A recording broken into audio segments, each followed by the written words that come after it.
প্রশ্ন হচ্ছে, নিজের ভিডিও নিজে নিজে দেখলে কি ভিডিওর ভিউজ কমে যাবে?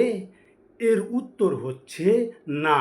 নিজের ভিডিও নিজে নিজে দেখলে ভিডিওর ভিউ সাধারণত কমে যায় না।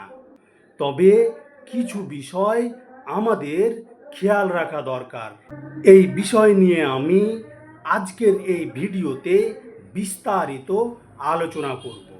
নাম্বার 1, নিজের ভিডিও 1 থেকে 2 বার দেখা স্বাভাবিক, এতে কোনো সমস্যা হয় না।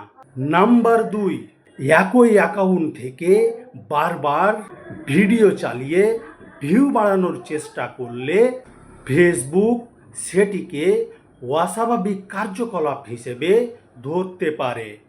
নাম্বার 3, ভিডিওর সফলতা মূলত নির্ভর করে watch time, engagement, like, comment, share এবং অডিয়েন্স রিটেনশনের উপর।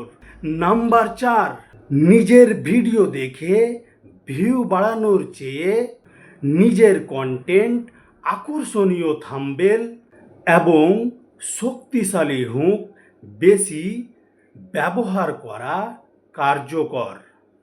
ফেসবুক রিল ভাইরাল করার জন্য চাইলে আমি আপনাকে 5টি কার্যকর টিপস দিতে পারি, সেটি আমি আলোচনা করব। নাম্বার 1, প্রথম 3 সেকেন্ড দর্শকের মনোযোগ ধরে রাখুন। ভিডিওর শুরুতেই কৌতূহল তৈরি করুন। উদাহরণ, এই ভুলটা করলে আপনার রিচ কমে যাবে। মাত্র 2 সেকেন্ডে জেনে নিন। নাম্বার 2, ছোট ও দ্রুত গতির ভিডিও বানান। উদাহরণ, 15 থেকে 30 সেকেন্ডের রিল অনেক সময় ভালো পারফর্ম করে। ভিডিওর অপ্রয়োজনীয় অংশ কেটে বাদ দিয়ে দিন।